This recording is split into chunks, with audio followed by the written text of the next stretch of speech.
Nole insiders Lane Hurt and Tim Lenefelt here with you. After Thursday's practice, Jimbo Fisher gave his injury report.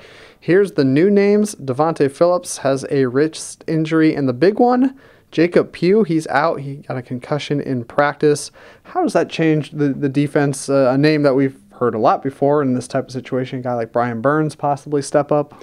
Yeah, that's Burns, of course, would step right in there. You'd like to see Josh Sweat maybe get a little bit more involved. And of course, DeMarcus Walker, the senior pass rusher. I'm sure anytime they're shorthanded, he sort of sees it as a challenge for him to step up his game and pick up the slack, so to speak. So it's one more guy in the Florida State pass rush to be a little bit shorthanded. But I think they should be able to overcome it, especially for 1 week, if that's all it is. A shame for a guy like Pugh, who really had a great game last week. Yeah, he'd been coming on strong over the last couple weeks, really, in the second half of the season. He got off to a nice start, too. So, yeah, he's a guy who I think had been playing well and been on an upward trajectory, and you hope he's not out for too terribly long.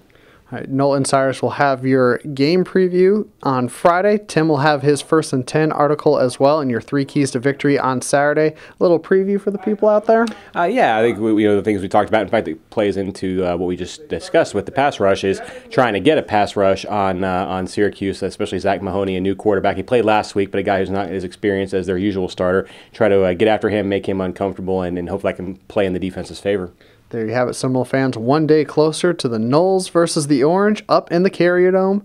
That'll wrap it up for now. For Tim, I'm Lane. Go Noles.